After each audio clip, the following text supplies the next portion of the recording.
Bonjour à toutes et à tous. Je crois que c'est bon, on peut démarrer.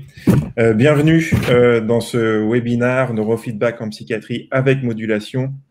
Webinaire organisé par l'AFPBN et donc la section Next, et grâce au service de Comme tout évidence que je remercie. Je remercie également l'ensemble des participants. Merci d'être présents nombreux et on a vu qu'il y avait beaucoup d'inscrits, donc confirmant l'intérêt de la communauté en psychiatrie pour le neurofeedback. Ça me permet de rappeler un peu l'histoire de Next, la section Next, qui est au sein de l'FPBN depuis bientôt 4 ans.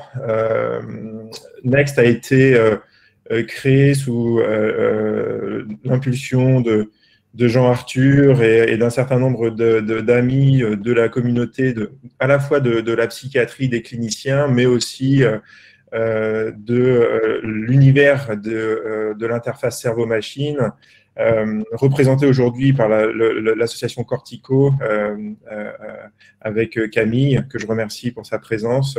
Et donc, avec cet esprit d'organiser, de fédérer différents champs de la science qui s'intéressent au neurofeedback et de s'interroger comment le neurofeedback peut s'appliquer aux pathologies psychiatriques.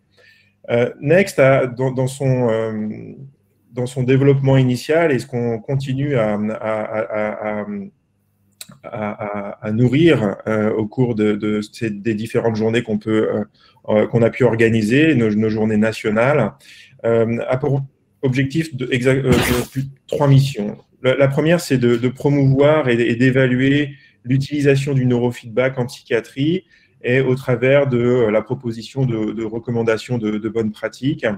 La seconde est adossée à l'ensemble de nos journées de proposer des formations professionnelles. Alors, pas des formations certifiantes, on va discuter de cela, mais l'idée, c'est de proposer des formations sur des champs qui nous paraissent fondamentaux à comprendre et à maîtriser pour aborder le neurofeedback en psychiatrie.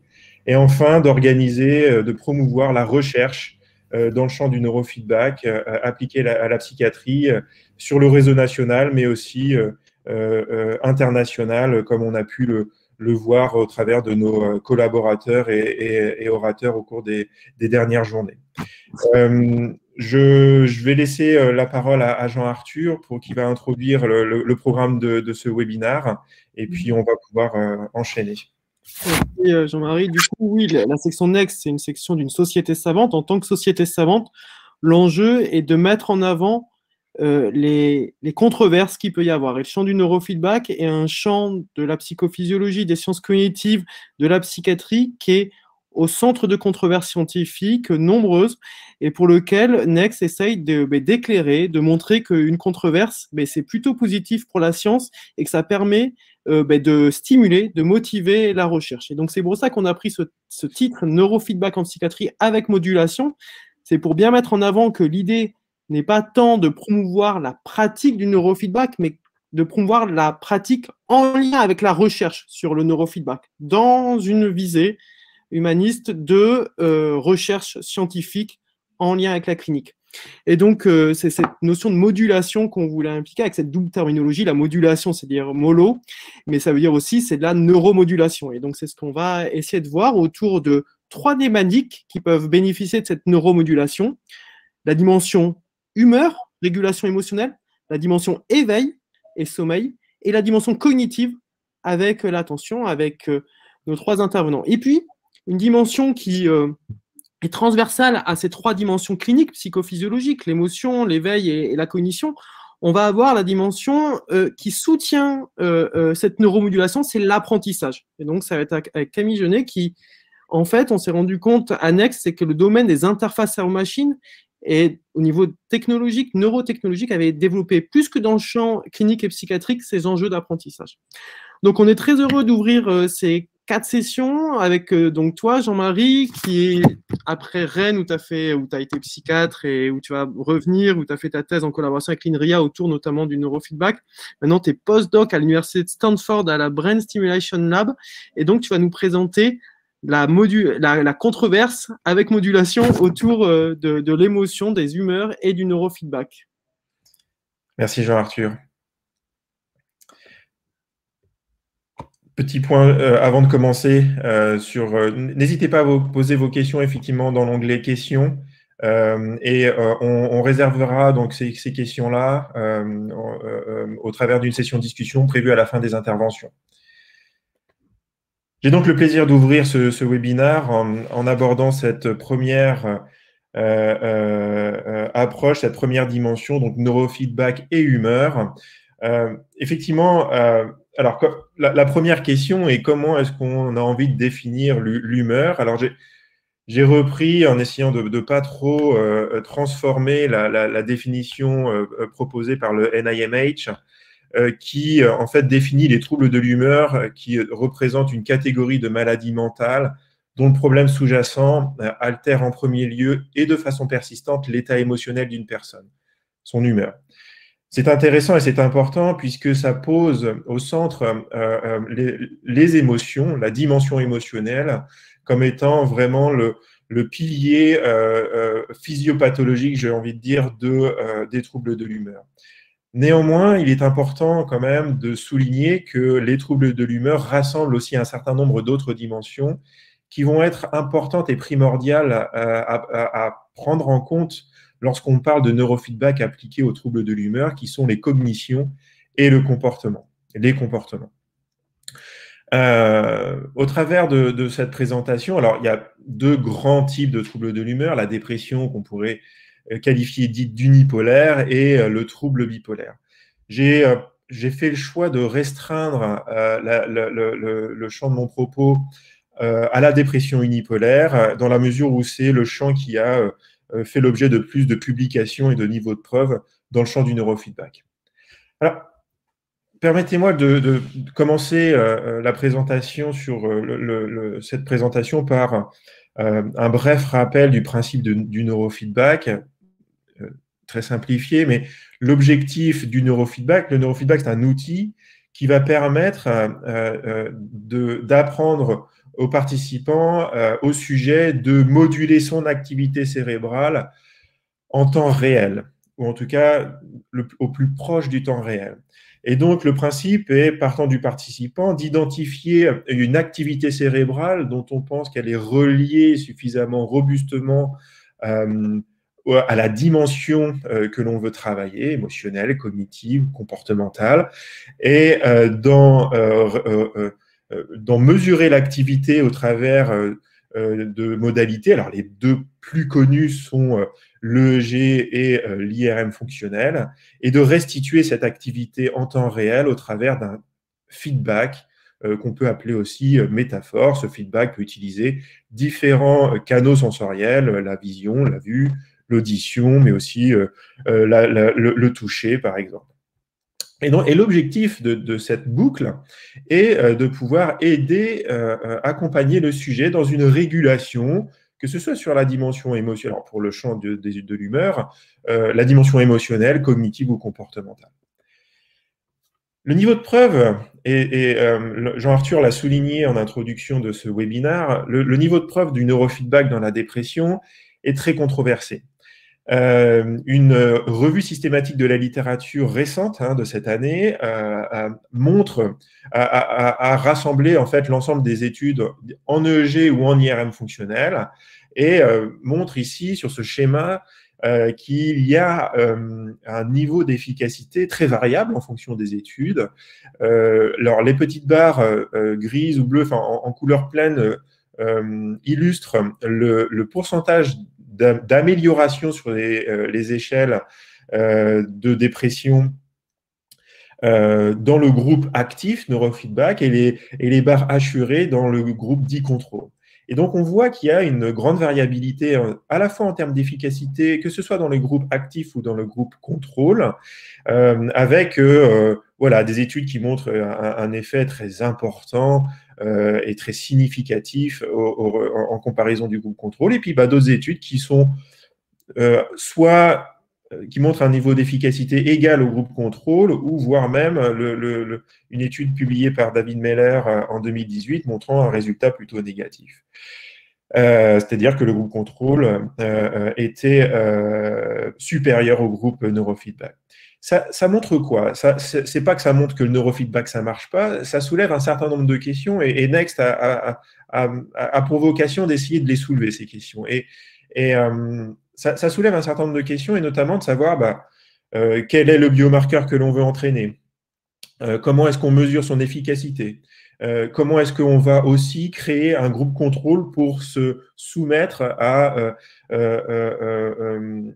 les bonnes pratiques en ce qui concerne tous les essais thérapeutiques. Et donc, ça soulève énormément de questions à la fois méthodologiques et conceptuelles qui nous semblent très intéressantes et qui vont ouvrir considérablement le champ de la recherche en neurofeedback. Revenons à la dépression. Le neurofeedback dans la dépression s'appuie principalement sur cette théorie cognitive de la dépression qui a été conceptualisée initialement par Aaron Beck. Elle postule que le sujet souffrant de dépression va être aux prises d'un certain nombre de biais cognitifs, des biais attentionnels, des biais dans le processus de l'information et des biais dans la mémoire. Un exemple, je souffre de dépression, je donne, alors là je ne vois pas les participants, mais admettons je donne un cours où je vois l'assemblée. Souffrant de dépression, je vais être attiré particulièrement par la personne qui est assoupie pendant ma présentation. Et donc, je vais interpréter de façon biaisée que ma présentation n'est pas intéressante et je vais garder en mémoire, ça va renforcer l'image que j'ai de moi qui est négative. Et donc, cette espèce de cercle vicieux va venir entretenir des cognitions négatives et une attention particulièrement sur tous les stimuli qui pourraient venir valider cette impression. Et l'une des dimensions cognitives de la dépression, qui est la mémoire autobiographique, a été identifiée comme étant une cible thérapeutique potentielle dans le champ du neurofeedback, car elle rassemble un certain nombre, elle est à la convergence d'un certain nombre de cognitions extrêmement importantes, le contrôle cognitif, les processus attentionnels, les ruminations. Et la mémoire autobiographique, cette dimension a été montrée comme étant déficitaire, avec une remémoration plus importante des souvenirs à connotation négative et une quasi-amnésie de souvenirs plutôt positifs. Et l'objectif du travail en neurofeedback serait plutôt de consolider cette mémoire autobiographique autour des souvenirs plutôt positifs. Ce paradigme a été utilisé avec succès dans un essai randomisé contrôlé de très bonne qualité. Alors, avec des échantillons, le groupe, si mes souvenirs sont bons, le groupe neurofeedback était aux 19 sujets, le groupe contrôle 17, quelque chose comme ça, mais montrant en fait une supériorité tant sur le pourcentage, les répondeurs et les gens en rémission pour le groupe neurofeedback actif versus le groupe contrôle. C'était une étude en IRM fonctionnel travaillant sur l'activité BOLD de l'amygdale comme étant vraiment l'hypothèse étant que l'amygdale est impliquée dans ce processus de mémoire autobiographique. Ça soulève un certain nombre de challenges de faire du neurofeedback dans le champ de la dépression. Et c'est là, en fait, où la complexité et probablement l'hétérogénéité des résultats. Ce schéma vous représente, en fait, les différentes régions cérébrales qui sont impliquées dans la réalisation de la tâche de neurofeedback. Et les petites étoiles vous montrent les régions potentiellement atteintes, déficitaires, chez un sujet souffrant de dépression. Et donc, ça sous-entend quoi? Ça sous-entend que pour un sujet souffrant de dépression, le simple fait de faire une tâche de neurofeedback met en évidence qu'il va y avoir une charge cognitive beaucoup plus élevée, une demande attentionnelle beaucoup plus importante avec potentiellement des difficultés. Et donc, basé sur cette théorie cognitive de la dépression, un risque plus important de se déprécier et d'être démotivé. Et donc, il existe un enjeu très, très important de travailler justement à l'engagement du sujet dans la tâche de neurofeedback. Et je termine ma présentation sur un exemple de recherche que nous menons à Rennes et qui a fait l'objet du travail de master de Pauline Roland, et que nous continuons sur un travail, par exemple, sur la métaphore, en essayant d'avoir une métaphore peut-être un petit peu facilitant, et qui soit plus divertissante et engageante. C'est-à-dire qu'on travaille sur la comparaison à une métaphore plutôt balle, avec une seule dimension, où l'objectif est de faire monter la balle en travaillant sur ce réseau de la mémoire autobiographique, versus présentant une photo représentant un souvenir positif pour le sujet.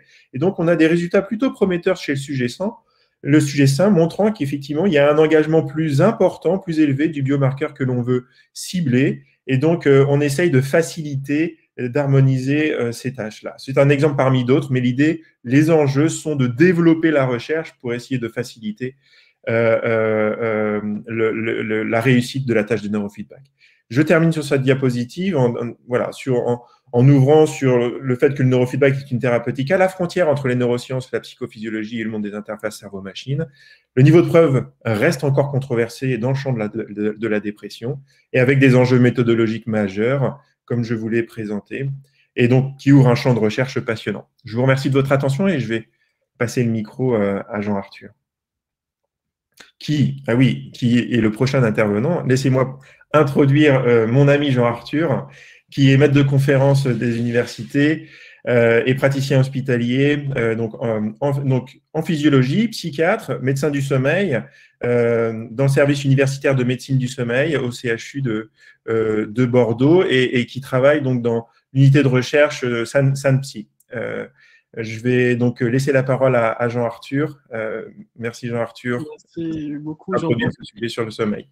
Merci beaucoup Jean-Marie et merci pour ta présentation. Et donc, comme tu le disais, n'hésitez pas à poser vos questions dans le chat, on y répondra tout à l'heure. Alors, neurofeedback et sommeil, après avoir eu la dimension thymique, humeur, la dimension éveil et sommeil.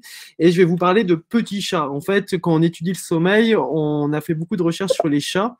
Et vous voyez là un chat plus ou moins endormi. Et en fait, quand on regarde l'activité cérébrale sur avec l'enregistrement de l'activité EEG, on voit qu'il y a une évolution, une modification de l'activité cérébrale au fur et à mesure des états de vigilance. Et donc, l'idée a été rapidement en neurofeedback de se dire qu'on pourrait moduler ce niveau d'éveil grâce au signal EEG qu'on fournirait au chat en feedback.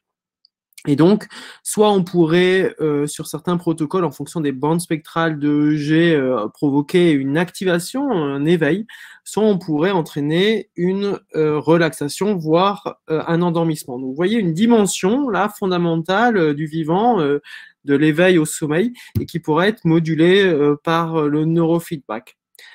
Le biomarqueur EEG le plus utilisé pour moduler ce niveau d'éveil est en fait un biomarqueur EEG relié à des activités cérébrales en lien avec l'activité motrice, le sensorimoteur rythme, qui a été beaucoup étudié, qui est appelé en France le rythme mu ou le rythme en arceau. C'était Gastaut qui l'avait appelé comme ça. Aux États-Unis, on l'appelle plutôt sensorimoteur rythme.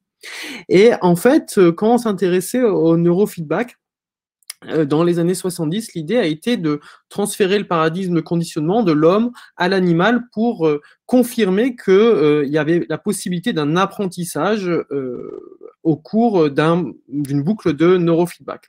Et donc, on mettait des chats dans des protocoles de neurofeedback et on voit là le chat avec l'électrode collée sur le cerveau. En fait, on l'a un peu scalpé parce qu'en fait, l'électrode est sur le cortex et pas sur le crâne. Donc, en fait, on a enlevé un petit bout d'os, mais ça permettait d'enregistrer le EEG et de fournir une lapée de lait au chat quand il arrivait à produire ce rythme SMR. On voit les bouffées là en bleu. Alors, ce qui est intéressant dans le neurofeedback et ce qui est stimulant pour un psychiatre qui fait de la remédiation cognitive, c'est qu'au lieu de prescrire une tâche, on n'apprenait pas au chat un comportement spécifique, on apprenait au chat à avoir du lait s'il faisait quelque chose qui augmentait son rythme SMR. Et donc, les chats pouvaient faire ce qu'ils voulaient du moment qu'ils soient récompensés. Et on voit des stratégies différentes. Un chat qui lève la patte comme ça, un chat complètement allongé ou un chat en mode méditant bouddhiste en bas. Et donc, le chat peut faire ce qu'il veut du moment que ça produise du rythme SMR et c'est bien l'originalité du neurofeedback. Donc, on voit qu'ils peuvent apprendre à produire de plus en plus de SMR, que le conditionnement par neurofeedback est possible même chez l'animal. Alors, ce qui était intéressant, c'est qu'ils ont regardé en fait comment était le sommeil de ces chats. Et ils se sont rendus compte que les chats qui apprenaient à moduler leur rythme sensori-moteur pendant le sommeil produisaient plus de fuseaux. Le fuseau, c'est une activité EEG spécifique pendant le sommeil de stade 2 notamment, qui définit le stade 2 mais qui se retrouve en stade 3. Et on voit que plus les chats avaient fait un entraînement par neurofeedback SMR la journée à l'éveil, plus la nuit, ils avaient de rythme de type fuseau. Et de manière intéressante, c'est que plus ils avaient de fuseaux, plus la continuité de leur sommeil, le temps de sommeil avant un éveil, là on voit, est long. C'est-à-dire plus ils sont entraînés au neurofeedback, plus ils ont un temps de sommeil sans éveil.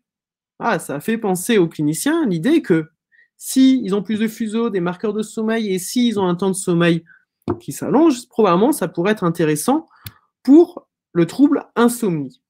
Et il y a un essai clinique dès les années 80, publié dans les archives générales de psychiatrie, qui s'appelle maintenant le JAMA Psychiatrie, qui était Treating Psychophysiological Insomnia with Biofeedback, et donc un protocole de Peter Horry, une personne assez importante dans le monde du sommeil, qui a fondé parmi quelques-uns d'autres la médecine du sommeil, un protocole avec 4 bras, faire du biofeedback sur l'activité musculaire, relaxation musculaire, faire du biofeedback et du neurofeedback sur l'activité θ, faire uniquement de l'EEG feedback et un contrôle où il ne se passait rien. Et on voit sur les résultats que quel que soit le groupe, l'efficacité du sommeil, qui est un marqueur important dans l'insomnie, s'améliore, sauf dans le groupe contrôle, donc dans tous les groupes biofeedback. Et ce qui est intéressant, c'est qu'il a regardé qui étaient les sujets qui s'amélioraient. Et en fait, il se rend compte que les sujets qui s'améliorent en SMR sont ceux qui ont réussi à moduler leur SMR. Ça semble évident, mais c'est dans les essais récents, rarement contrôlé, le fait de s'assurer que les gens arrivent bien à moduler l'activité dédiée et montrer que c'est relié à l'efficacité. Par ailleurs, pour l'activité sur la relaxation musculaire, il montre que c'est uniquement les patients qui souffraient d'insomnie avec une tension musculaire importante qui avaient un bénéfice sur leur trouble insomnie. Donc vous voyez là une attention personnalisée de se dire quel biomarqueur cibler en neurofeedback en fonction de quel type d'insomnie. En tout cas, un enjeu là de personnalisation du neurofeedback au regard du phénotype de trouble insomnie chez les patients. Et ça, c'était dans le premier essai clinique en 81. Ensuite, il y a plusieurs essais cliniques qui vont être réalisés jusqu'à un essai clinique fameux qui a été publié il y a 3 ans dans Brain et qui, de manière assez provocative, était appelé Better Than Sham, puisque c'est bien autour de ça que la controverse se place, alors qu'en tant que section Next, on veut dire que la controverse se place aussi à d'autres endroits, le choix du biomarqueur, les effets d'apprentissage, mais un gros essai contrôlé randomisé qui fait dans Brain, donc une des plus grosses revues de neurosciences, un double blind placebo, donc un essai contrôlé randomisé en double aveugle sur les insomnies, et vous supposez le résultat avec le titre comme ça, pas d'efficacité. Donc, l'enjeu du groupe Next a été aussi de dynamiser la recherche et donc de formuler une réponse, une lettre à l'éditeur avec un consortium européen, parce que c'est surtout un réseau européen dans Next qui a proposé une lettre en disant ok, il y a les essais contrôlés, mais il y a aussi tout l'enjeu des mécanismes neurophysiologiques. Et puis on a résumé avec Stéphanie Bulac et Christophe Daudet les enjeux du neurofeedback dans la revue de médecine du sommeil qui s'appelle Revue de médecine du sommeil chez Science Direct, chez Elsevier, les enjeux de recherche sur neurofeedback si vous voulez aller plus loin. Et en tout cas, on peut conclure avec ce que Horry nous disait déjà en 81, alors que les études suggèrent qu'on peut être optimiste sur le fait qu'on pourra aider les gens par un entraînement par biofeedback, il est également très clair que le biofeedback ne va pas constituer une panacée pour traiter tous les sommeils de mauvaise qualité. Et donc l'enjeu de Next, c'est bien cette posture-là. On n'est pas là pour porter une panacée, mais pour soulever un peu dans la lignée des fondateurs du neurofeedback quels sont les patients qui pourraient bénéficier le mieux du neurofeedback dans l'enjeu de ce qu'on appelle maintenant la médecine personnalisée. Et puis, comment on peut s'assurer que le sujet, au cours de la session de neurofeedback, apprend bien, comme ce petit chat qui avait sa lapée de lait, comment on peut s'assurer que chez l'humain, également, il y a un apprentissage qui est optimisé au cours des sessions de neurofeedback. Et donc ça, on va le voir à la fin avec Camille Jeunet. Voilà pour le sommeil. Et donc, on va pouvoir maintenant passer après l'humeur, après le sommeil, à la cognition avec Stéphanie Bulac, qui est donc professeure de pédopsychiatrie à l'université de Grenoble, après avoir développé tout un axe de recherche sur le TDAH au sein de l'unité SAMPSI où je suis aussi, donc on se connaît bien. Et donc, tu es affilié maintenant au LPNC, donc unité CNRS de Grenoble, et tu continues tes recherches autour du TDAH, du trouble de l'attention, et donc tu vas nous détailler un peu le lien entre neurofeedback, attention et cognition pour ce webinaire. Je te laisse la parole. Bonjour à tous, merci, merci à Jean-Arthur. Donc maintenant, on va évoquer ensemble le neurofeedback et l'attention. Alors c'est vrai que l'attention et le neurofeedback c'est un peu une histoire ancienne et si on reprend un petit peu les premiers travaux qui ont été réalisés dans le domaine du neurofeedback, il est vrai qu'il y a beaucoup d'études sur les enfants présentant, c'était une prise en charge possible chez les enfants présentant un trouble hyperkinétique dans les années 70 ou bien maintenant un TDAH. Et c'est vrai que dès les années 70, on voit des travaux apparaître dans ce domaine-là, avec un véritable engouement sur ces dernières années pour cette stratégie non pharmacologique. Alors, il est clair que le TDAH, il y a plusieurs cibles concernant le traitement et les particularités au niveau EEG font que ça peut être le neurofeedback peut être une cible de traitement. Alors, je ne vais pas reprendre là, parce que la littérature est très exhaustive dans ce domaine, mais il y a une équipe qui publie beaucoup sur ce thème.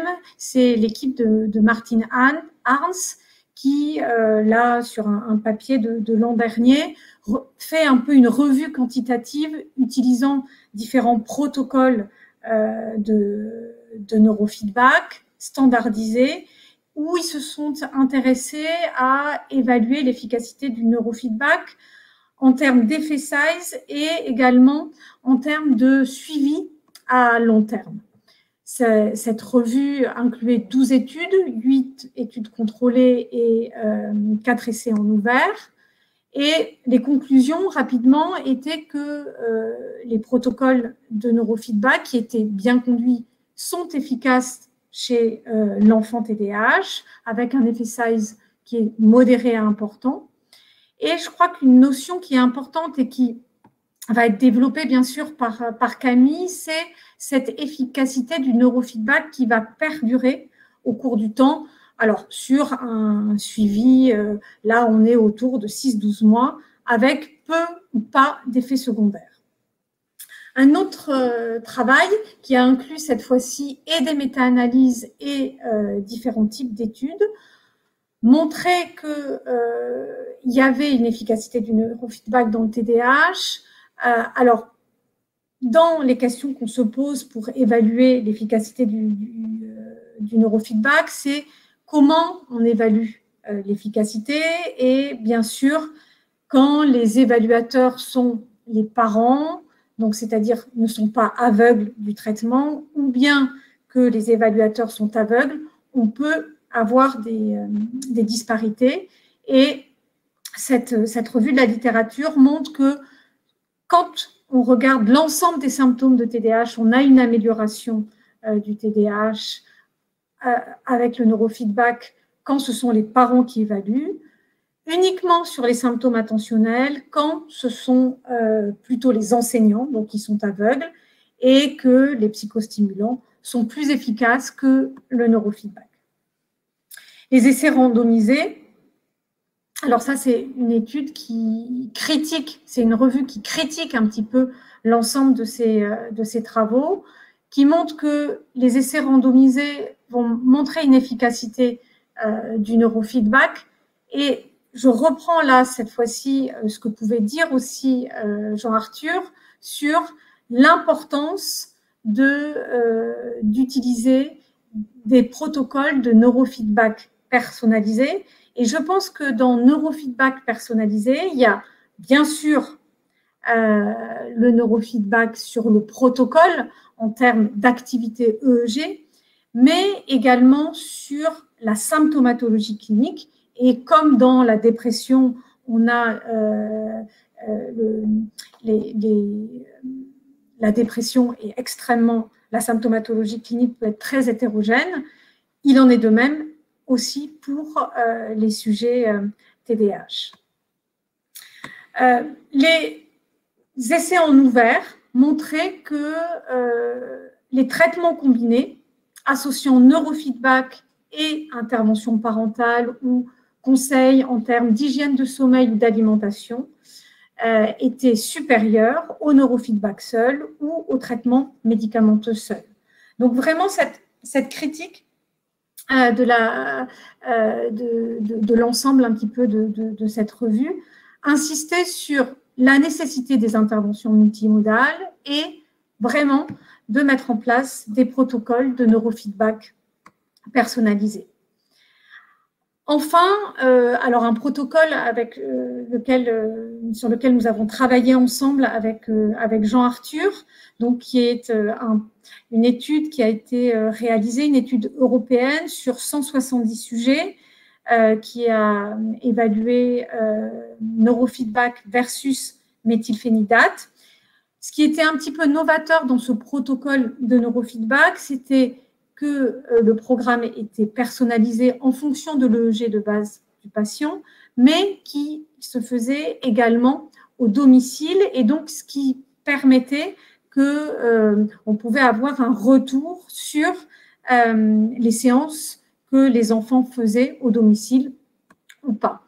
Et ce qu'on a montré, donc, c'est que la DHD Rating Scale, qui est un questionnaire qui évalue la symptomatologie clinique attentionnelle, impulsivité et attention du TDAH, on avait près de 30% de réduction de la DHD Rating Scale avant et après entraînement par neurofeedback.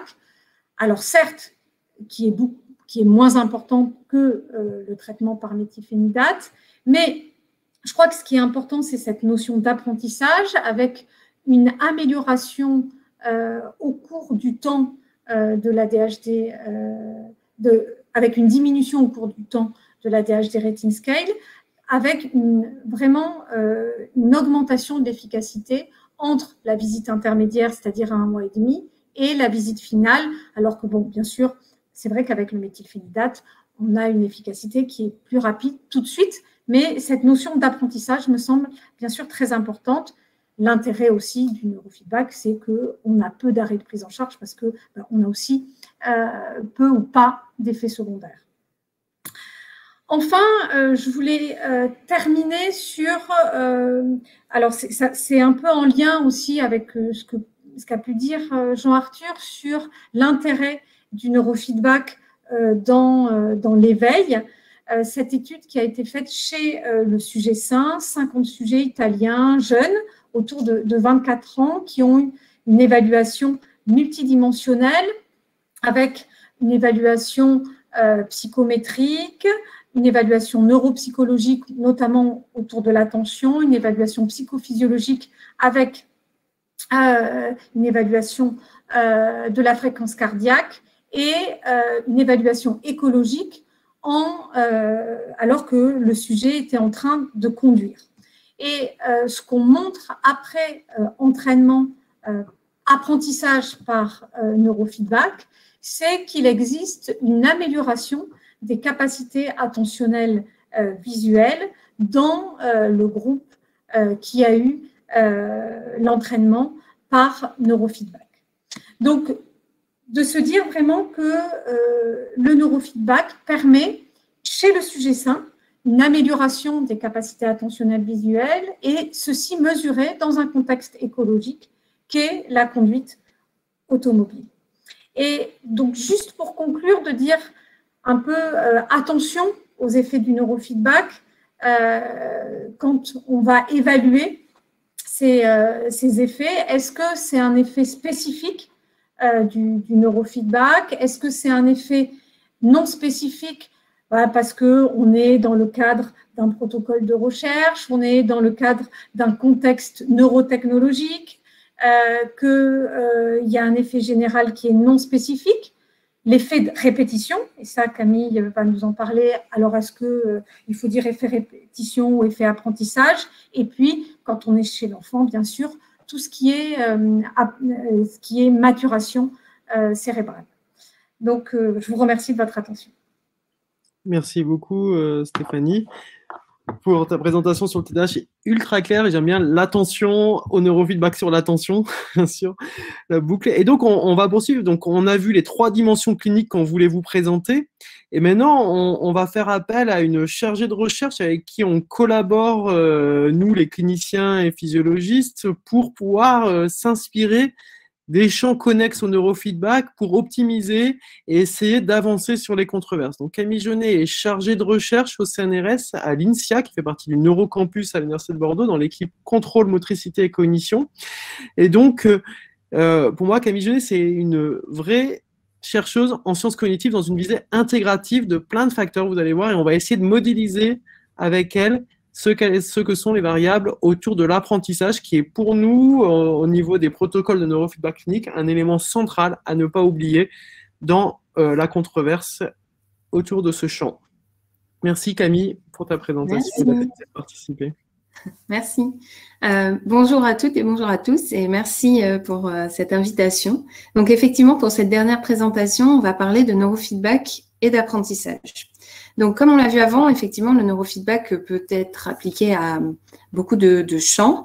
De mon côté, n'étant pas clinicienne, je travaille sur des thématiques qui sont à la fois cliniques et non cliniques, notamment sur le neurofeedback. Je travaille sur le neurofeedback basé sur l'imagerie mentale et notamment l'imagerie motrice dans un but d'amélioration de la performance des athlètes et aussi dans un but de rééducation motrice post-AVC.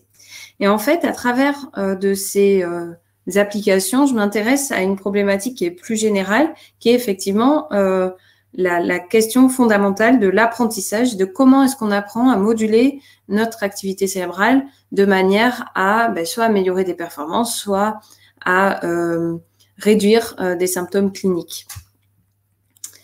Alors, pourquoi l'apprentissage ?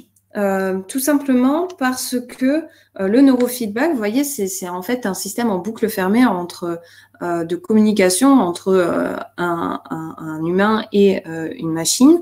Et en fait, ce neurofeedback, il va nécessiter un double apprentissage. D'une part, on a la machine qui va devoir apprendre à reconnaître les modulations d'activité cérébrale générées par la personne de manière à lui fournir un feedback, ce que Jean-Marie a appelé une métaphore tout à l'heure. Et puis, d'un autre côté, on a aussi la personne, le patient, qui va devoir apprendre donc à moduler son activité cérébrale. Et ce qui est intéressant, c'est qu'on a montré qu'en fait, 10 à 30% des personnes, que ce soit des populations cliniques ou des sujets tout venant, n'arriveraient pas à moduler ces activités cérébrales cibles. Donc, comment est-ce qu'on peut expliquer cela ? Alors, il y a plusieurs explications possibles. Et donc, aujourd'hui, je voulais vous présenter très rapidement d'abord des aspects neurophysiologiques. Donc, si on se recentre sur le neurofeedback basé sur l'imagerie motrice dont je vous parlais tout à l'heure, en fait, on s'attend, lorsque l'on demande à des personnes d'imaginer des mouvements de la main gauche et de la main droite, à voir des désynchronisations des rythmes sensorimoteurs dont parlait Jean-Arthur tout à l'heure, au niveau du cortex sensorimoteur contralatéral. Donc, c'est ce que vous voyez sur les images en haut à droite. Donc, good performers, ce sont les personnes qui arrivent, lorsqu'ils font de l'imagination motrice, à désynchroniser leur activité. Donc, vous voyez le EG, on a une zone plus bleue au niveau du cortex moteur, sensorimoteur droit quand c'est une imagination main gauche et gauche quand c'est une imagination main droite. Et puis, au niveau de l'IRM, on voit aussi un effet latéralisé, un effet Bold latéralisé. Et puis après, on a d'autres personnes chez qui, vous voyez tout en bas, on n'a absolument pas de modulation de l'activité cérébrale, ni en EEG, ni en IRM. Et donc ça, ce sont des personnes qui sont dites non répondantes. Et puis, on a des personnes chez qui on ne voit pas de modulation dans l'EEG, de latéralisation de l'activité dans l'EEG. Par contre, on voit une latéralisation de l'effet Bold.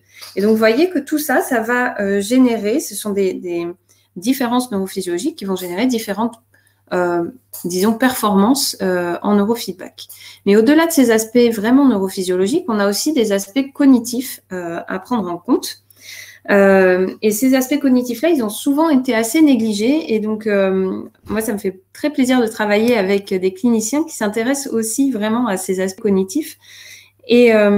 Et donc, on a montré que, en fait, avec les protocoles d'entraînement standards que l'on utilise à l'heure actuelle, où le feedback, donc cette métaphore n'est pas vraiment explicite, c'est simplement une barre qui va augmenter ou diminuer selon le taux de modulation de l'activité cérébrale, et bien avec ça, les gens ont du mal à apprendre à moduler leur activité cérébrale.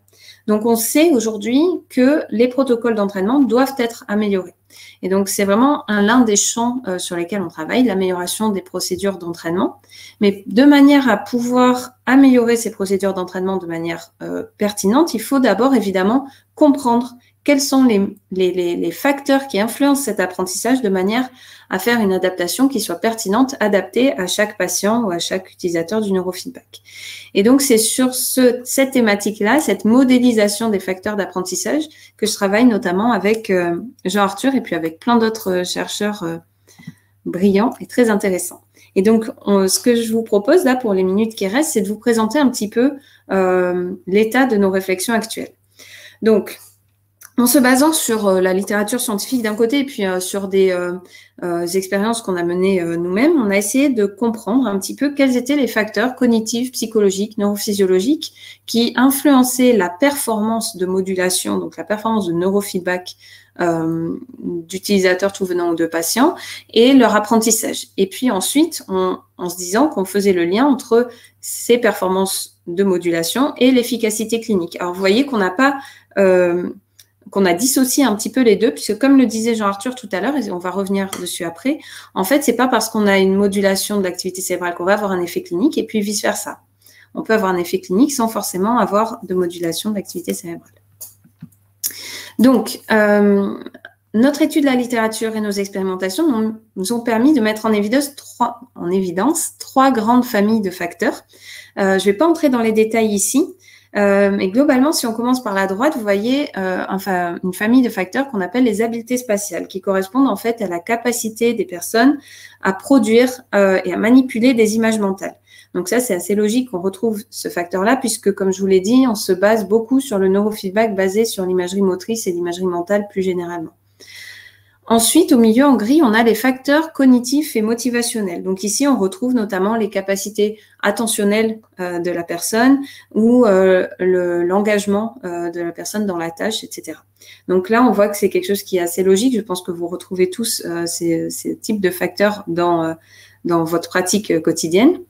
Et puis, on a une dernière famille de facteurs qui est liée à l'acceptation de la technologie. Alors ici, on entend le fait que les personnes soient prônes à utiliser ou à suivre un entraînement neurofeedback, notamment leur niveau d'anxiété vis-à-vis de la technologie, leur niveau de contrôle, d'agentivité lorsqu'elles interagissent avec la technologie, etc. Tout ça, on a montré que ça allait avoir un impact sur la performance des utilisateurs, des patients. Alors maintenant, si on essaye de catégoriser un peu ces trois familles de facteurs, on se rend compte que les habiletés spatiales, c'est un facteur qui est assez spécifique, qui nous semble assez lié à ce paradigme de neurofeedback basé sur l'imagerie mentale en particulier. Et puis après, on a les facteurs liés, les facteurs cognitifs motivationnels et liés à l'acceptation de la technologie, qui, eux, sont des facteurs, disons, plus génériques, qu'on appelle facteurs non spécifiques. Et là, on retrouve un petit peu le schéma dont parlait Stéphanie à la fin de sa présentation. Et en fait, notre hypothèse avec Jean-Arthur et nos collègues, c'est que parmi les effets qui sont dits placebo liés au neurofeedback, en fait, il se pourrait que certains de ces effets sont en fait des effets non spécifiques, c'est-à-dire que le niveau d'engagement dans la tâche, le niveau d'acceptation de la technologie, tout ça va jouer non seulement sur la capacité des personnes à moduler leur activité cérébrale, à apprendre à moduler leur activité cérébrale, et puis en plus va jouer potentiellement sur l'effet clinique indépendamment de leur capacité à moduler leur activité cérébrale. Donc, ce modèle, il nous a permis vraiment d'avancer sur notre compréhension des mécanismes, mais il est encore perfectible. Et donc, pour le perfectionner, il va falloir qu'on acquiert beaucoup de données. C'est-à-dire que là, on a un modèle théorique. Maintenant, on aimerait rentrer vraiment dans le détail, essayer de mettre des poids à ces différents facteurs. Et pour ce faire, on a en fait réuni un énorme consortium de laboratoires au niveau européen. Tous se sont engagés en fait à créer un protocole commun pour ensuite pouvoir chacun inclure quelques participants sur de longues périodes de temps et partager ces données dans une approche science ouverte et collaborative qui nous permettra vraiment d'affiner nos modèles et d'aller plus loin dans notre compréhension des mécanismes. Alors, en attendant, évidemment, on peut commencer à concevoir des entraînements et donc c'est sur ça que j'aimerais terminer. On va reprendre le modèle dont je vous parlais juste avant avec ces 3 familles de facteurs. Et en fait, pour concevoir de nouveaux entraînements, on a identifié 3 leviers d'action, si vous voulez.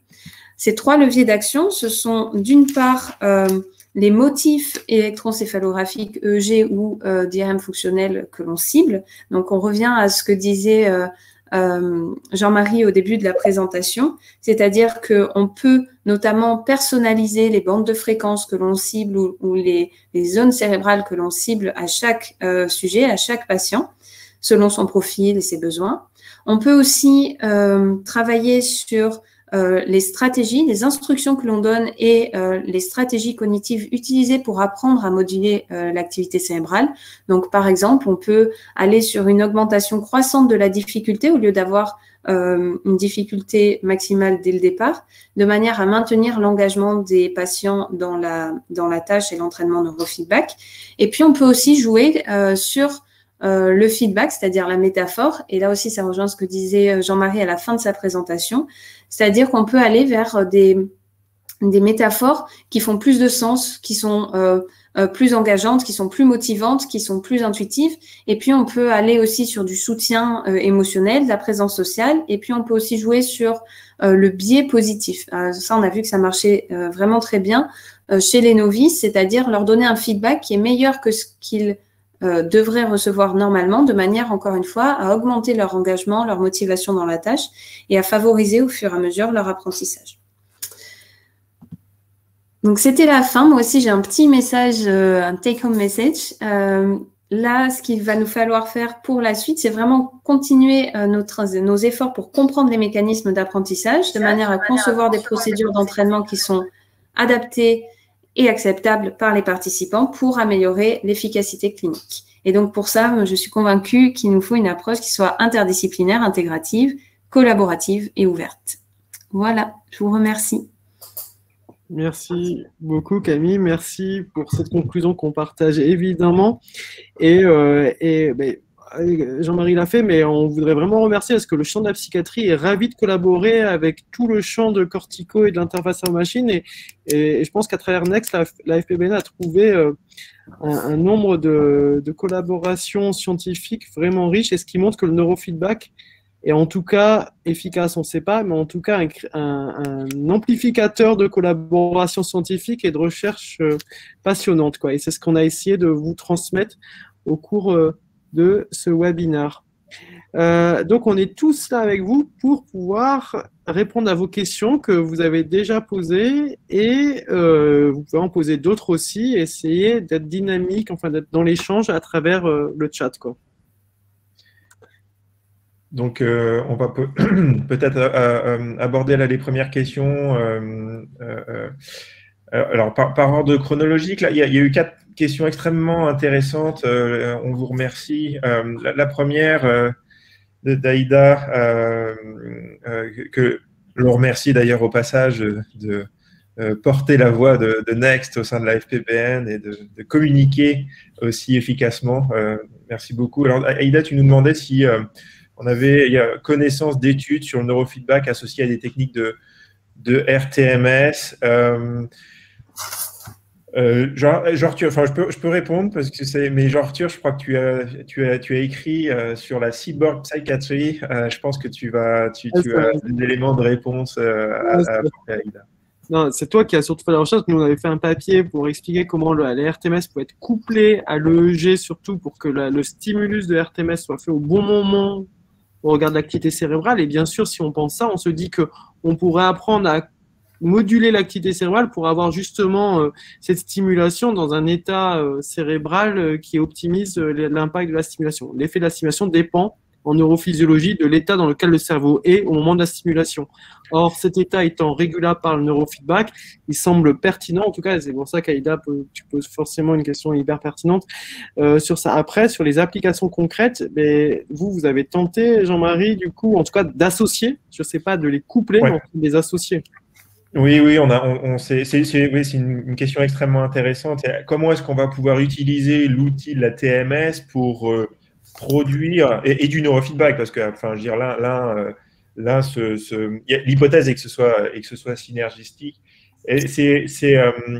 Comment est-ce qu'on va s'aider de la TMS pour produire un état cérébral propice à la réalisation de la tâche de neurofeedback et réciproquement, la tâche de neurofeedback permettre d'améliorer les effets de la neuromodulation. Et donc, à ma connaissance, on a testé ça, alors pas en même temps, parce qu'il y a cet enjeu-là des interférences en fait du champ magnétique et des ondes magnétiques de la TMS avec l'enregistrement EEG, donc avec la difficulté de produire un signal EEG de bonne qualité, mais ça fait partie effectivement des axes de recherche futurs. En tout cas, sur la dépression, ça nous intéresse énormément. Ouais. Et donc, Camille, tu me dis que… Oui, en fait, alors c'est hors du champ psychiatrique, mais dans le domaine de la rééducation post-AVC, en fait, la RTMS a été utilisée, alors je suis plus sûre si c'est RTMS ou TDCS. En tout cas, la stimulation cérébrale a été utilisée pour effectivement mettre le cerveau dans des conditions propices à l'apprentissage du neurofeedback par une équipe de l'EPFL, l'équipe de José Milan. C'est les travaux de thèse de Tiffany Corbet et ils ont montré un effet bénéfique effectivement du couplage stimulation cérébrale, performance, en l'occurrence interface cerveau-ordinateur, par rapport à des BCI seuls. Et donc, encore une fois, modulation, neuromodulation, on voit bien qu'il y a le champ de la neuromodulation, que ce soit depuis la stimulation externe jusqu'au neurofeedback, qui forme un tout relié et cohérent. Donc, on est en collaboration avec la section STEP de la FPBN. On a fait des journées Next associées à STEP et c'est bien ça, dans le futur, peut-être de voir des unités de neuromodulation en psychiatrie qui couplent neurofeedback, stimulation externe, voire interne, puisqu'il y a des choses qui pourraient être envisagées là aussi. Peut-être la deuxième question, du coup, sur le PTSD. Et alors, je pense que Jean-Marie, Camille sont un peu au courant sur NeuroPTSD parce qu'on a fait une revue de la littérature invitée par Antoine Pellissolo, donc on le remercie là, qui est membre actif aussi de la FPBN. Et donc, il y a de la littérature, Yacine Brouet qui nous posait cette question.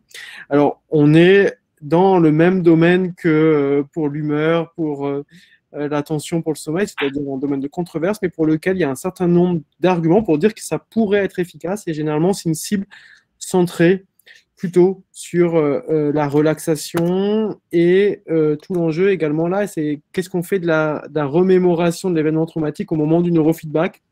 Donc, dans quel état cérébral et cognitif on se met pour faire le neurofeedback. Et donc, il y a un enjeu de cible sur le rythme alpha parce qu'il y a une controverse là, assez spécifique et étonnante. On collabore avec Thomas Ross de Genève, de l'Université de Genève, qui, lui, a fait le protocole. Alors, on se dit l'alpha, plus il y a d'alpha, plus on est détendu. Quand on ferme les yeux, il y a une activité alpha, on est détendu. Et voilà. Et lui, il a fait le protocole inverse, c'est-à-dire d'apprendre au sujet à non pas augmenter l'alpha, à le diminuer. Et en fait, il a un effet positif sur le PTSD parce qu'il y a des effets homéostatiques de re-régulation un peu en contre-coup qui se fait au niveau cérébral et qui montre que apprendre à augmenter une activité, c'est également apprendre à la diminuer, et apprendre à la diminuer, c'est également apprendre à l'augmenter.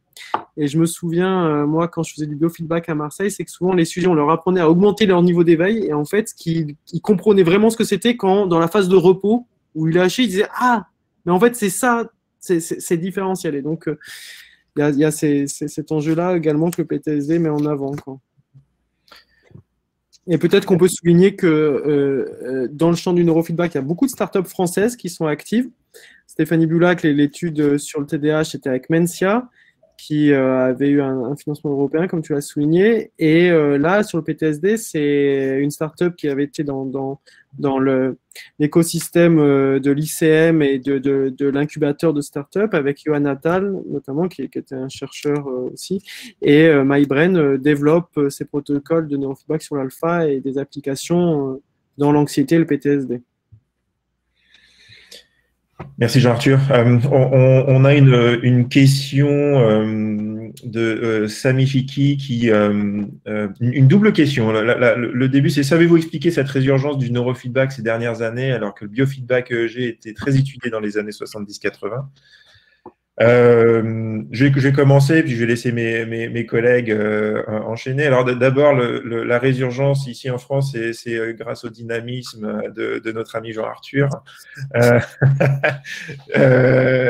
Et donc, il y a plusieurs éléments de réponse à cette question-là. C'est une question extrêmement intéressante parce qu'elle permet aussi d'avoir une lecture sur les développements futurs et notamment sur les axes de recherche. Et j'ai envie de dire l'une des raisons qui pourrait expliquer cela, c'est grâce à nos amis des interfaces cerveau-machine et au développement en fait des techniques d'enregistrement du signal cérébral, qu'il soit en EEG, en IRM fonctionnel ou en IRS ou toute technique qui permet d'enregistrer le signal, c'est qu'on a des outils maintenant suffisamment puissants pour pouvoir enregistrer en temps réel et fournir en fait cette boucle de neurofeedback et de s'intéresser à des biomarqueurs.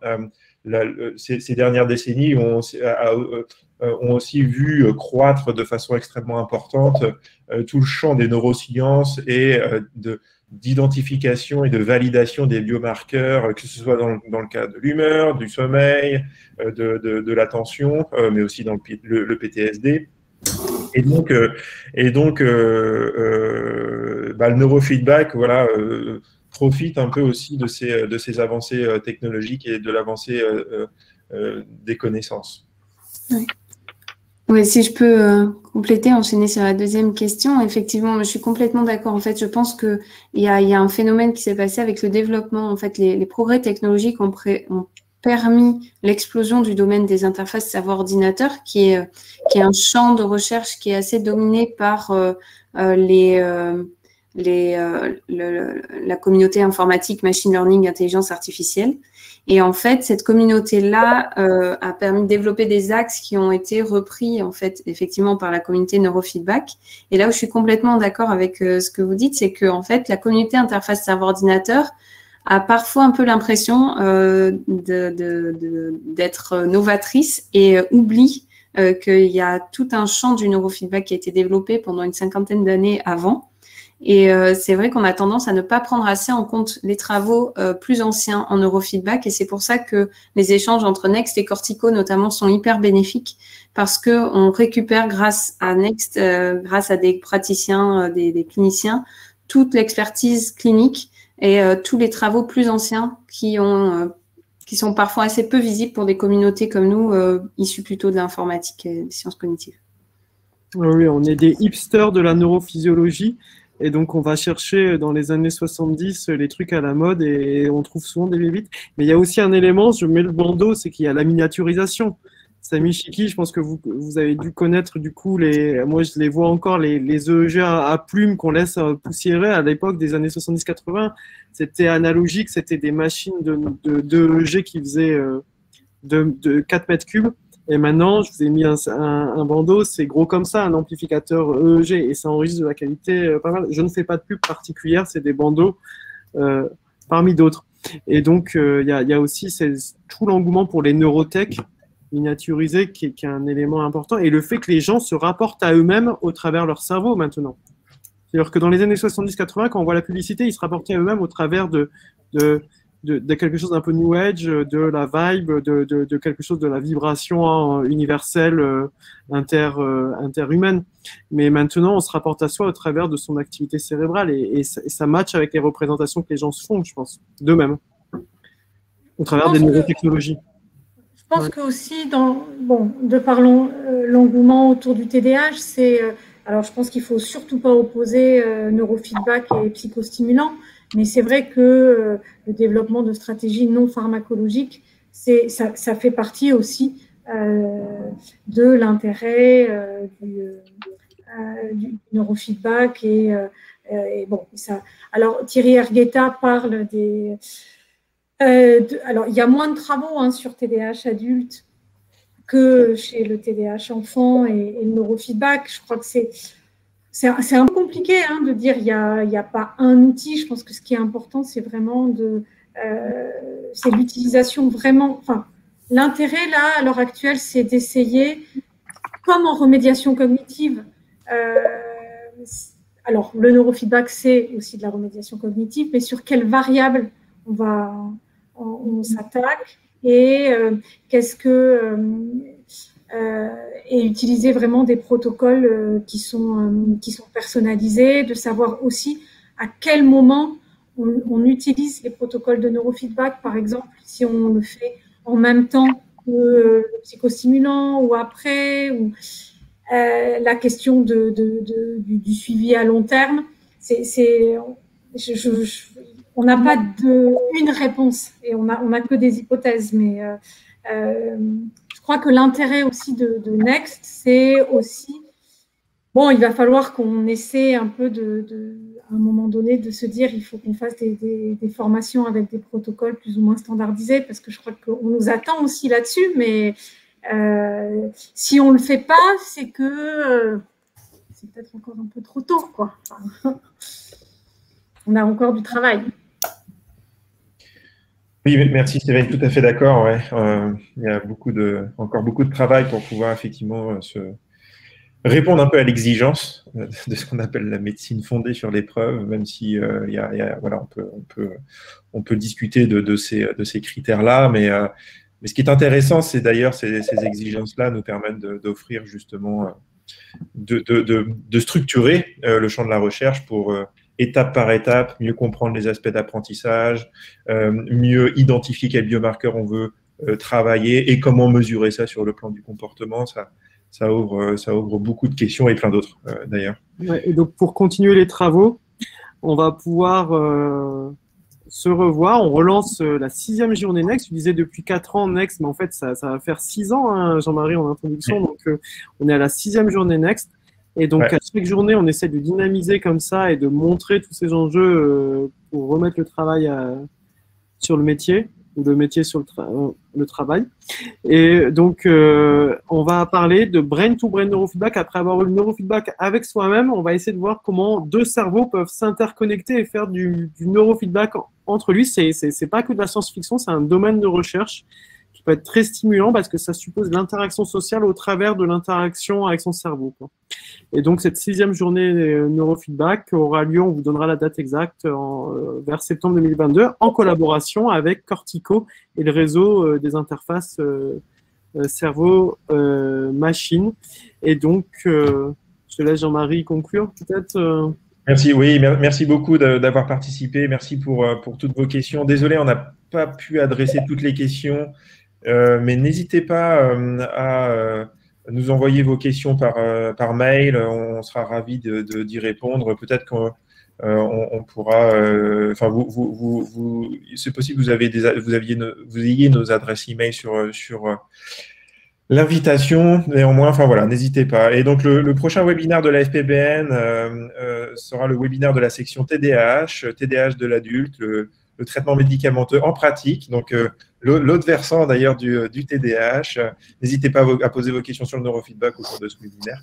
Et je vous remercie encore. On vous remercie très chaleureusement. Merci à la FPBN et comme tout évidence de nous avoir organisé ce webinaire. Merci encore à mes amis oratrices et orateurs pour leur présence et leur communication toujours brillante. Je vous souhaite une excellente fin de journée. Merci beaucoup. Merci à tous. Merci. Au revoir.